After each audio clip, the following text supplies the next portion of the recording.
Recently, I was asked about my perspective on trauma, and I wanted to run through why my perspective is different and how it can help you to navigate life better and probably achieve a lot more in your own life. So let's talk about it. Driven Mofos, welcome back to another episode of The Underestimated Entrepreneur. Let's talk about trauma. It's something that seems to be a bit of a fad word at the moment. A lot of stuff in the self-development, the personal development, and the psychology industry is talking about trauma. And I want to sort of break down a whole bunch of different ideas, different thoughts, and different perspectives on it, and let you make a decision as whether this is something that should be given the attention that it's been getting, or whether it's something that most people should just move on from. I'll let you decide that. So let's talk about it. Anyway, for those of you who don't know who I am, I'm Michael Mojo, founder of Mojo Human Performance Institute, where we focus on business, mindset, and lifestyle hacking for driven mofos. The reason why I do these episodes is that most people waste their life, and I just don't want you to be one of them. I really want to make sure that we are one of the most driven groups of people on the planet. I know that it's extremely hard to achieve a lot in life. I know there's a lot of pressure, a lot of stress, and a lot of people don't understand those who want to achieve a lot in life. So I want to make sure that this community of driven mofos is supported. And I want to support by giving great tools, great advice, great ways to think about things differently, and also by having different groups and stuff on social media platforms, our events. I just want to help people to kick ass and thrive in life, because I really believe that if you look at people that you're inspired by, they were normally those who are achieving a lot. And so I think that if I can help more people to achieve more, we can have more inspired people in the world. Anyway, let's talk about trauma. First of all, something that really makes me think differently and has helped me to be able to work with a lot of really difficult cases. Now, I'm not saying that I do this, and nor do I claim to do this stuff, but I have worked with suicide cases. I've worked with PTSD cases. I have worked with people who have been through, different forms of abuse and depression, anxiety, eating disorders, drug addictions. I've worked with all of those types of people. I've also worked with some of the highest performers on the planet. Some of them have had those issues. Some of them haven't. Some of them had really shitty upbringings, or what people would call shitty upbringings, and other people were brought up in an amazing environment and still ended up with, a lot of issues in their life. When I started studying human behavior, I started hearing all this stuff around beliefs, and I got told that it was our beliefs that created and destroyed our life. Now, that I still believe to be the case, partially. But we've got to ask the question, what creates beliefs? And so I started diving in deep into how human perceptions were made, because I couldn't understand why it was that two people could have the same experience and been brought up in the same house, yet one ends up a drug addict and an alcoholic, and the other one ends up running a multi-million-dollar business. I couldn't understand how there could be a car accident and two people run across the road. One person sees an old lady with her face on the steering wheel and there's blood everywhere, and they help her out of the car and put her on the side of the road and look after her. One person walks away from that experience and says, "Wow, it's so amazing. Today's a lucky day. I'm glad she didn't die. That was so lucky." And the other person sees that exact same incident and ends up with PTSD, can't drive a car for the next 6 months, and has to go to therapy because they see it as, she could have died, she almost died, I can't believe it, that was a horrific experience. And so you can have two people who experience the same thing yet have completely different perceptions of the same event. Now, this happens every day in reality, in what we call reality anyway, because you can have 5 family members who experience the same Christmas or the same birthday party, yet 5 years down the track, they all argue about, what happened during that event. One person says, it was like this, and the other person goes, no, it wasn't like that, it was like this. And then someone else chimes in, they go, no, that's not what happened, it was like this. And so how is it that we can distort what happened in a moment, which we can call actuality, what actually happened, versus reality, which is being filtered through a person's individual perceptions of that event? So I've always been really inquisitive about that. And I debate quite heavily with a lot of people in the fields of psychology and mindset and mental health and all of those things, because a lot of the time I believe that those models are broken. And they're broken because if you buy into somebody's story and you just do a little bit of study in the field of psychology, you will find that around 50% of a person's story is made up. So we take in these perceptions and then we add bits and pieces to them. Now, when you go in and you study how human perceptions are created, so let's look at the eyes. The eyes take in electromagnetic radiation. So we don't see anything. Humans don't see anything. We take in electromagnetic radiation, and that's light waves. So our eyes see light. That's about it. Then it goes in through the eyes, a whole bunch of stuff happens. Information travels through the optic nerve, then to sort of skip parts, but it goes through the part of the brain called the thalamus, which is a gating mechanism for the brain. And then what happens is it sends information to the visual cortex, and the information from the visual cortex gets sent back to the thalamus. So our brain is consistently cross-referencing past information and past data about our past experiences to try to analyze the current moment. So when someone says, I know what I saw, well, what they're really seeing is light. That is it. So we don't see events, we don't see people, and this is just the field of optics, right? So if you just go and study the field of optics, our eyes don't see anything. They take in light, and light essentially is electromagnetic rays or light waves, you could say. Then what happens is our brain has to interpret and put meaning to those light waves. Now, in fact, if you just go and study neuroscience and also optics, our brain doesn't even see light. Our eyes don't see color. Color is just different frequencies of electromagnetic radiation, and it's our eyes that interpret that color. So every person has a different perception of color. Now, we can agree upon certain things just due to standards, like if I say green, the majority of you will understand what green is. But when I ask you to point out the shade of green, it could all be a completely different perception. Now, when someone sees a green car, you can go to 20 different people and say, what color was it an hour to 2 hours later? And all of them will point out a different color, or they could potentially point out a different color on a color chart. They might be similar, but they won't be the same. Why? Because people's interpretation of color is different. Why does all this shit matter anyway? Well, because if someone says, I've been brought up and I had this traumatic experience, we have to then analyze, what does that mean? How did they come to that conclusion? And they might say, well, I saw my father hit my brother, so therefore that was a traumatic experience.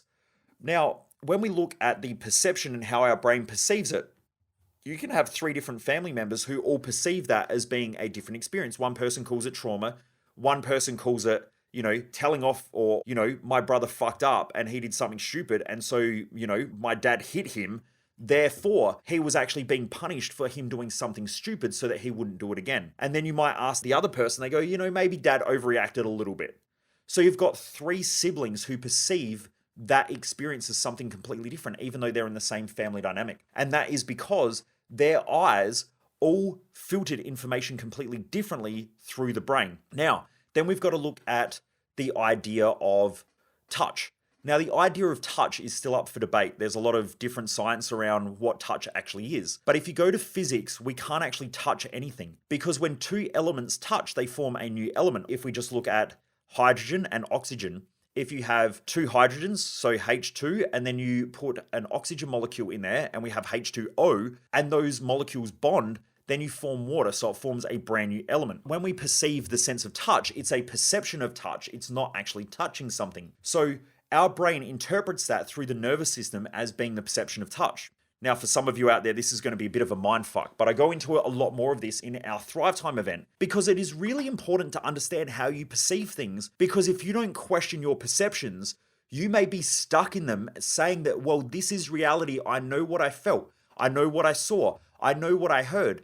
But what most people don't realize is it's an interpretation. Our ears, we hear compressions of air, which then vibrate the eardrum. Then there's a little bone that moves back and forward, and that gets converted into electrical energy. And that electrical energy or signal goes through the nerves, which then goes to the brain. And again, our brain has to interpret it. So sometimes I hear things like, words are violence. I've heard that lately by a lot of extreme left people, and they say, well, words are violence. Words can hurt people. Now, words don't hurt people. It's the interpretation and the meaning attached to those words that hurt people. So when I was a child growing up, or when I was a kid growing up, I had bright red hair, and I used to get picked on quite a lot. So I used to get called fire engine head, fire truck. So I used to get picked on quite a lot for having bright red hair. I just heard the word red. I was in maths class. I heard the word red, and I picked up a chair and threw it across the classroom because I assumed that he was picking on me. Now, what happens is that when we are wounded and we have past wounds that we haven't healed from, we become hypersensitive. And what it's doing is our brain is trying to show us that we are wounded in some way, shape, or form. The same as when you get a cut. Like, I don't know if you've ever had an ingrown toe,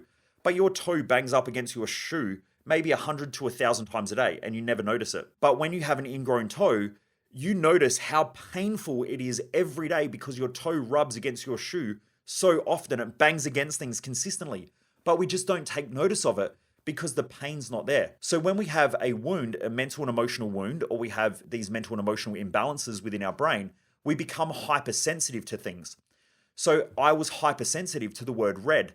And anytime someone would mention, orangutan, fire truck, red, just the color red, I would flip out because I just assumed that I was being picked on. And this happens in our society where, we can't use certain colors because they're attached to certain races. We can't talk about certain animals because they're attached to certain races. But that's because someone has experienced some form of racism or sexism or something where they feel that they've been judged or criticized harshly in the past, and they've attached a meaning to it, which then means that they feel like they're less of a person. So then after a while, they become hypersensitive, and some people get sad, some people get aggressive, some people flip out, some people punch others because of it. And so this is a hypersensitivity that we get due to imbalanced perspectives within our own brain. So coming back to perceptions first of all, when we understand that it's our perceptions that create reality and it's our brain that interprets those perceptions.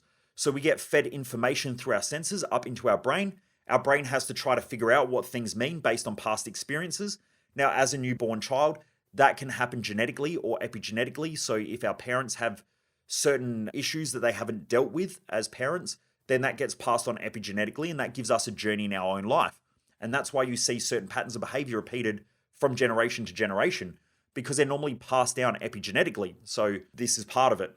But then from there, that child can go on, and providing it heals those parts of themselves, it can move forward and it creates new imbalances. So throughout our life, we create an imbalance in order to find balance in that imbalance again. And that's how we consistently progress. That's called evolution. And information is the only thing that evolves. So our genetics pass on information from one generation to the next generation. So information seems to be the only thing that evolves. So first of all, we have genetic information being passed on to the child, a newborn, or in utero, embryonically. Then you also have the child that gets born into an environment, and then it's the environment that then the child starts to try to navigate. And it's through that navigation that it picks up different perceptions and it adapts its behavior to fit into that environment. So as humans, we're consistently adapting based on environmental factors. But it's not just the environmental factors, it's the perception of the environment. Some people thrive under stress. Some people don't, and they melt down because of it. Why? Because of what the stress means to them. Some people perceive that stress is beneficial to their achievement and their life. Other people are scared shitless of it, so they run away from it and they melt down. So different people have different perceptions on things, and that's normally based on value structures. It can be based on environmental factors from when they're young and when they're in an imprint stage.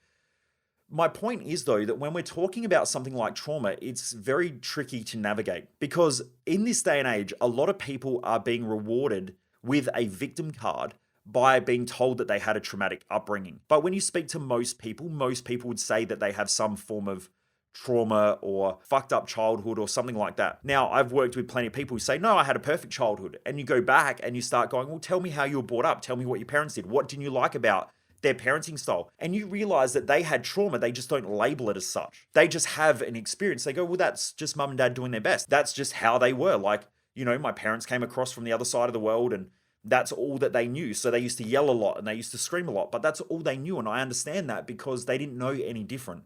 Whereas someone else has a similar experience and they say, yeah, but Michael, you don't understand. My parents yelled all the time. They screamed at me. They told me off. They created these high expectations.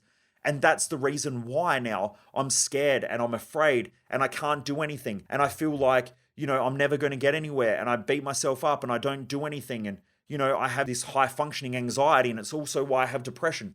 So then they start now to place labels on these perceptions and these mindset patterns, which then keep them stuck. And society rewards those with a victim card. If you're someone who has these issues and you just deal with them and move on, and all of a sudden you have someone else who goes through the exact same thing, yet now they feel like they're unsupported and they feel like they haven't been nurtured as a child, they can then go back and use their victim card now to get nurtured, to get support, to then justify their position in our society and in their life for not achieving. There can be a whole bunch of different things, and these are just generalizations, so I don't want anyone to blow this out of context. I've got to be careful because in this day and age, dumb motherfuckers out there that want to make themselves feel better, cut and edit certain things to just highlight a key point to try and defame someone or to bring someone down. It's most recently happened with Andrew Tate. Not saying that I agree with everything that he says, but he does raise some very valid points, and he also has some invalid points. But he has been completely defamed because people have cut and edited certain things that he has discussed in order to suit their own narrative. Now, that's a problem in this day and age because it means that people can't speak what their beliefs are and what their truths are, but they also then can only be criticized based on those small pieces of evidence versus the whole entire thing. So, I know that this topic here can be quite controversial, and, I normally don't speak very publicly about some of these things just because most people can't handle it and most people aren't intelligent enough to be able to think through these topics without being able to react instead of question. Now, that's fine because those who love holding onto their victim card and love playing the poor me card and all that bullshit, and then our society over supports them, and all that happens is their life is just going to end up more fucked up. They're going to be an 80-year-old who's never achieved anything. Their only success has been that they have been able to convince other people that their life has been meaningless because of somebody else or something else that's happened in their past. Now, I don't think that that's a great way to live. I've worked with plenty of people who have had plenty of horrific shit happen to them over the years, especially who have come and attended our Thrive Time event. Some more than others. Some have had, some issues with their parents and so on. But I've worked with plenty of people in the military who have had to go scoop up dead bodies after they've been blown apart, or people that have, essentially had to go pick dead bodies out of the sea, and they've picked them up by their arms and their arms have just fallen off because they've been in water for so long. And I've had to deal with cases like that, just like I've had to deal with cases of suicide and PTSD and things like that. Now, like I said, this isn't what I promote. I would rather not work with these cases, but I find that these come to me after they feel like they've tried other things that haven't really gotten them the results that they want. Just like we've had plenty of people who have gone to therapy for 20 years or 30 years and attended Thrive Time and felt that they got more out of Thrive Time than they have for 20 or 30 years of therapy. But also as well, those people had to try that to be ready for change. Sometimes when people haven't tried enough and tried for long enough, they're not ready for change yet. And so for those people who have attended, which I think helps a lot, like I think being a good coach, you also have to have good clients. And that's a lot of the time why, I try not to promote our events for most people who love holding onto their victim card, because I don't believe that I will be able to help them if they don't want to be helped. I think that it's important for people who want to be helped and want to change to then start seeking out new thought processes, new advice, new information. And then also, depending on how well the coach can frame somebody, can help them to change their mindset, you can also help them along that journey a lot faster as well and help them to be a lot more open. But I really believe that there are a lot of people out there who our society over supports and makes them feel like, it's not their fault. And it's, if your parents treat you like shit or things happen when you were younger, that's not your fault. But moving forward, there needs to be some form of responsibility. Like when I was a young kid and was consistently picked on for having red hair, well, I could keep living my life where I would be hyper reactive and hypersensitive and want to fucking fight everybody, which is what I did, growing up until my 20s. I got bottled in the side of my head. So I've got a scar on the side of my head. If you're on YouTube, you might be able to see it. But on that side of my head there, I have a scar there where I got bottled in a nightclub and ended up in hospital. I also had my front teeth broken in another pub fight because I was hyper reactive. I used to want to fight everybody. I was aggressive. I just had this fuck you mentality to the world. And, if someone looked at me the wrong way, I wanted to beat the shit out of them because of being picked on as a kid. I was hyper reactive and hypersensitive to these things. I couldn't control my aggression. It wasn't a good thing. I mean, yes, I used to control my aggression. So it wasn't that I would flip out all the time, but give me a few drinks at a nightclub and, some guy's looking at me the wrong way and, starts mouthing off. And the next second, I'm in a fist fight and rolling around on the floor and getting thrown out of nightclubs by bouncers. Other times, I'd reacted towards someone and I had reacted because someone else had reacted first. I didn't think I was in the wrong, but, a couple of hours later, I ended up bottled and got hit from behind. But that was a wake-up call that, if I'd just walked away from that incident, I wouldn't have ended up in hospital. Also, if I hadn't reacted to another situation, I wouldn't have ended up with broken teeth and had to spend $10,500 getting my front teeth replaced because they all got chipped and smashed. Now I've still got to go back and have surgery on a broken nose because I still can't breathe properly out of one side of my nose. All of these things happened to teach me as a lesson that I needed to grow. I needed to learn. I needed to be better within myself. But unfortunately, sometimes you've got to go through a lot of pain before it wakes you up and you realize that you have these past wounds that you need to work on and heal. And you're the only one that can do it. Having people come up and saying, Michael, it's not your fault. It's not your fault you were picked on as a kid. Maybe not, but I was also partly to blame because I was reactive all the time. So if I'm reactive and kids see that you're reactive, they're going to pick on you more because they can see that you're reactive And that's something that they respond to. And in society, it's a lot like that as well. If you're consistently reacting to shit and you can't control yourself, then things are going to keep triggering you. And that's how the media work. That's how a lot of people in society still work. The media work to sensationalize things because most people are hyper reactive and hyper emotional. And they just use that. You know, if people love drama, they'll keep feeding them drama. And that's being hypersensitive to all these problems and pain and pressure in the world. And that may have come from their childhood, may have come from their teenage years. I'm not sure. My point of this episode is when we look at this idea of trauma, we have to understand what actually is it.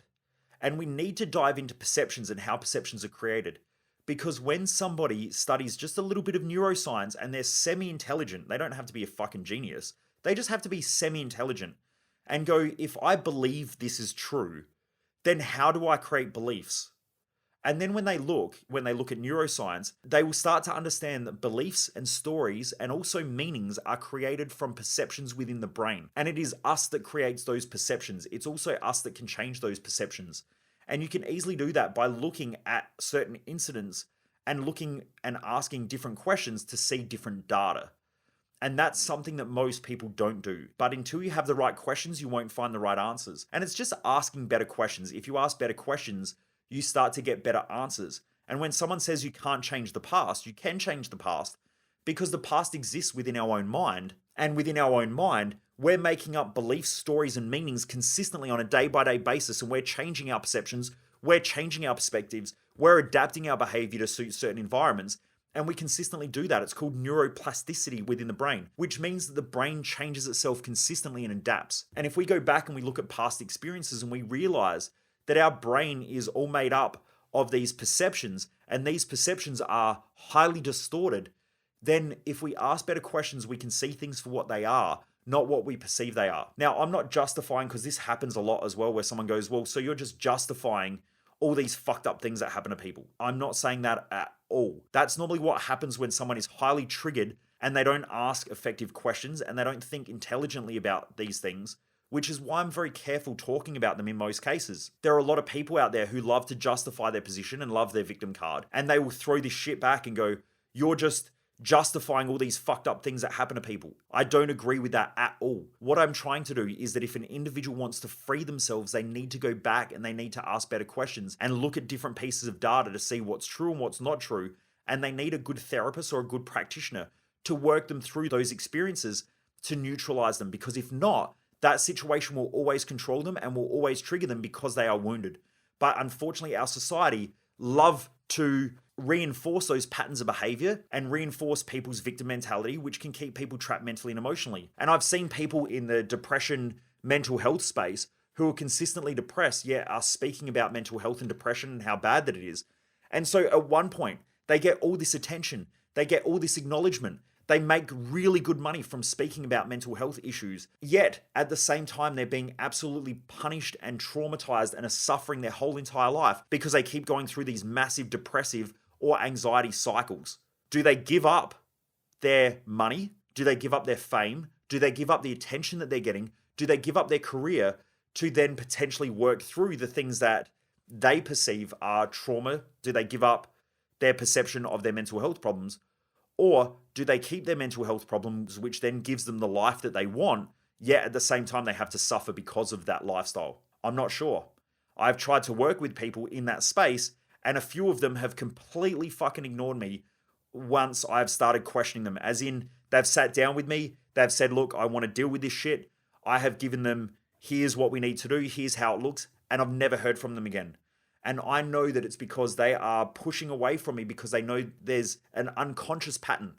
So Carl Jung, the famous psychiatrist, said that until the unconscious becomes conscious, it will rule your life and you'll call it fate. So they have an unconscious pattern where they have unconscious motives to not want to change their depressive cycles or their anxiety cycles because of the attention that they get. Imagine being a speaker on mental health and talking consistently about your story of depression and anxiety and how fucked up it's made your life and how you suffer and all this. And you get paid thousands of dollars per day for a speaking engagement, and you do multiple ones per week. And then imagine going around and signing autographs and writing books and all this stuff on mental health and depression based on your perception and your perspective, and having thousands of people come up and shake your hand and say, thank you so much for what you've done, and thank you so much for all this stuff that you've put out to the world, and thank you so much for everything that you're doing. And then all of a sudden now you've resolved that issue. Don't you think that will create a huge internal conflict? I'm a speaker out there who, when I was younger, tried to kill myself. When I was 15 and got expelled from school, I was always in trouble at home and I was always in trouble at school. I remember the night that I was going to end it all. I had the big kitchen knife when mum, dad, and my sister went to bed. I snuck out into the kitchen and grabbed the sharpest knife that I possibly could to cut my wrist and kill myself. And it was just lucky enough that I got so upset with myself that I remember just crying so much because I knew I didn't want to die, but at the same time, I didn't know a way out. And I just remember snapping and throwing the kitchen knife as hard as I could at the blinds, and it cut the blinds open. And I could see the street light coming through those blinds. I can still see it as clear as day. For me, working through that stuff now, I don't get paid at a high level to be a speaker around mental health because I've resolved the issues. I have a lot of people who say, yeah, but you don't understand.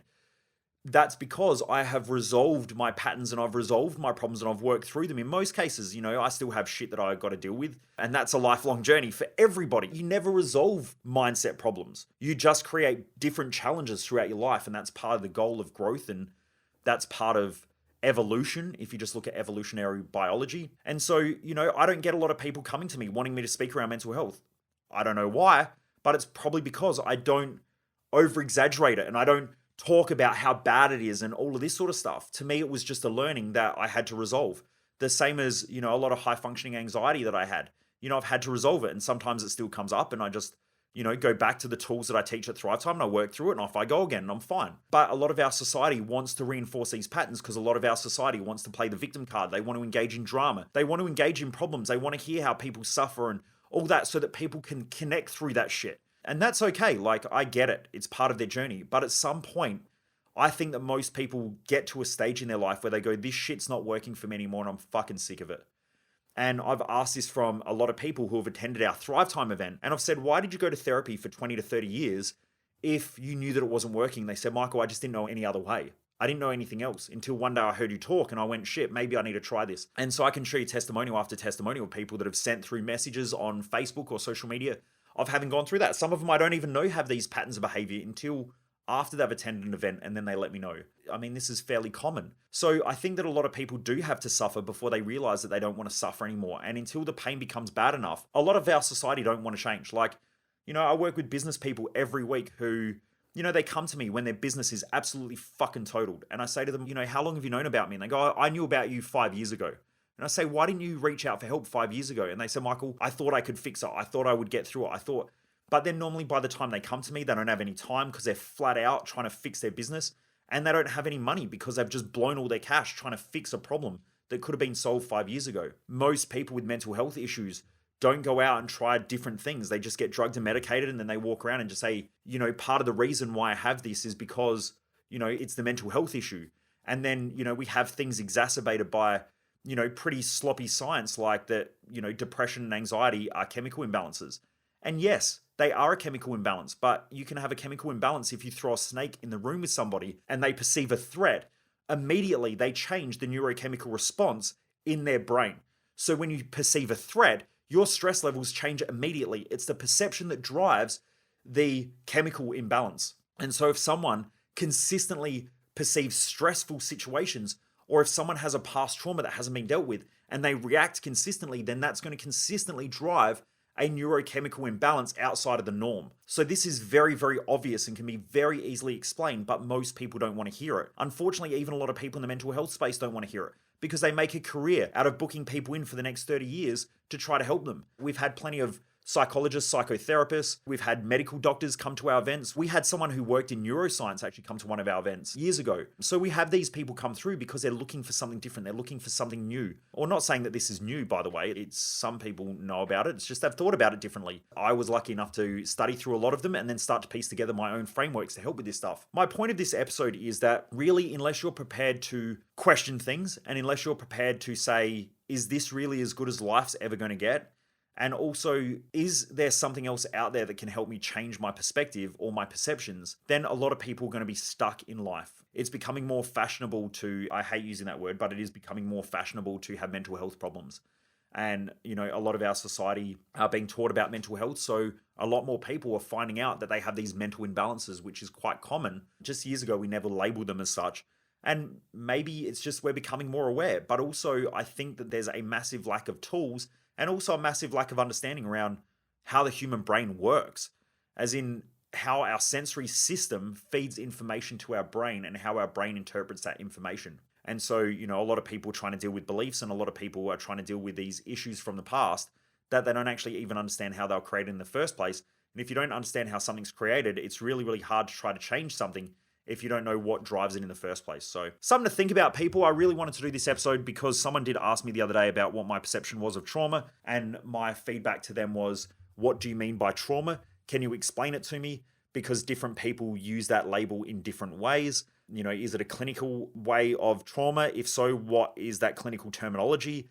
How do you describe it? What do you mean by trauma? If you take away a kid's PlayStation, they can call that traumatic. So it all depends. Was it a huge car accident? You perceive that someone may have died. Was it that someone actually died? After working with tens of thousands of people, you'll see that there are, so many different varieties of what people call trauma or problems or stresses in life. And some people are dealing with things that are 100 times worse than somebody else, yet someone else is suffering 100 times worse. So you've got to ask why that is and really go back and think through it. And I think, Dr. John DeMartini said to me years ago, most people don't think, they think they think. And I know that that is true for a lot of people out there, including practitioners and therapists as well. And there are a lot of good practitioners and therapists out there who dedicate their life to helping people and figuring this stuff out. But there are also a lot of people who just, they wake up in the morning, they've got to feed the kids, they've got to get the kids to school, then they rush off to clinic, then they sit in clinic all day and listen to people talk about the same fucking problems over and over and over again. They charge them out at a set charge rate. They finish up for the day. They go pick up the kids from school. They get home. They've got to deal with all the family issues. Then they've got to pay off the car, pay off the mortgage and all that sort of stuff. And they're trapped just like the majority of other people in society. So they don't have time to really reflect and look into this stuff. They just do their job, just like most other people. It's not really their fault. It's just a society pattern that we have.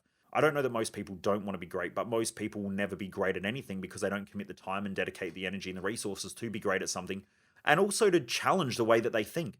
Something that I learned years ago is that unless you're prepared to challenge the way that you think, you don't actually know how you think, because most people reinforce what they already believe to be true instead of looking at a different perspective and a different side of things. I used to be very much like that, but over time, I love researching both sides. Like, I love looking at the moment at opinions on the far right, and I also like looking at opinions on the far left and trying to figure out why these people have these crazy perspectives and extreme views of the way that life should be. And then I try to find a balance point in the middle because both of them have some semi-intelligent feedback.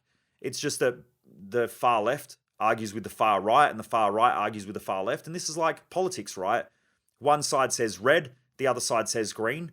The side that originally said red says, you know what, green might be right. And then so the other side comes back and goes, nah, we 100% think that it's orange. And so they just fucking argue because that's what politicians do, right? And that's why politics is such a shit business. Well, it's not even a business. It's just such a shit strategy. Because in order to win votes, they have to have an alternative opinion. And I think that that is such a shitty way of trying to run a country because it's not what's best for the country. It's what's best to win another election. And so they have to have opposing views. So I don't think that that is an intelligent way. And that doesn't happen all the time. But you see these things. And how do you navigate through that? You look at both sides. You look at both arguments. You sort of filter out where are they right? Where are they wrong? And let's look at both sides and let's analyze that. And then from there, you find some point in the middle, which is called the mean or the average. And then from there, you can make an intelligent decision. And so, I think that if we're going to move forward from these things that people call trauma and mental health issues, we really have to be looking outside of the box, because most people that I speak to, if I ask, are these solutions to mental health working these days? Most people would say not really, especially when you have high levels of suicide in men, which have been increasing. You've also got high levels of depression, anxiety, and so many other mental health issues that are on the increase because we're prescribing it better or treating it better, maybe. But also, I don't think that the treatments are that effective, especially when medication is probably one of the main treatments. And most of them, if you just look at the MIMS, which tells you about the drug, just numbs people. So essentially, you're taking a numbing agent. So what it does is it removes the high highs, but it also removes the low lows. So you just go through life being average. It does help, like if someone's suicidal, 100%. Or if someone has these massive depressive bouts and can't get out of bed, 100%. If someone has high functioning anxiety or high level anxiety and they can't leave the house, then maybe medication is the solution in that moment. But a solution now doesn't mean a solution in the future. It means that we've got to start helping people to navigate these things differently. And the way that we do that is through perceptions and understanding how the brain works and how information gets fed to the brain. So I really hope, Driven Mofos, that this helps. As I said, I wasn't really going to talk about this because I know if I put it online, some dipshit will cut it and edit it to, fit their own agenda, and that happens these days. I just hope that this community of Driven Mofos is a little bit more intelligent than that. I do really want to help people with this stuff, and, I think I have a very valid perspective, especially when I have had a lot of people in medical fields and so on come to our events, and when I show them some of this information and data, it changes their perspective on the way they think about things as well. So I hope it helps you too. Driven Mofos, if you're loving this episode, if you can please rate and review this podcast. All you need to do is click on the little stars at the top of whatever app you're using, and you can rate this podcast. Also on the Apple app, you can leave a review as well. I would love it if you do. The more I can get this information out to people, the more I can help others. I've just noticed that most people haven't rated and reviewed this podcast, even though I can check the data and I see, how many people are listening to the podcast. And there's a lot of people out there. We're just not getting the amount of people rating and reviewing this podcast by just clicking on the stars and giving it a review. So if you could, please do that. It does make a massive difference. And also, if you haven't jumped across to our No BS Business Hacks group on Facebook, it's absolutely free. So just jump across there. It's No BS Business Hacks on Facebook, and you can add yourself for free to that group. What we do is I share a lot of information, put tools, templates, and trainings in there. Also, there is an ability to watch some of the trainings and things like that I put in there also. So it will help to grow your business if you're a business owner out there. Anyway, Driven Mofos, I hope you have a great day. Please remember to share this podcast if you're loving it. Keep driving hard, keep pushing hard, and have a great day.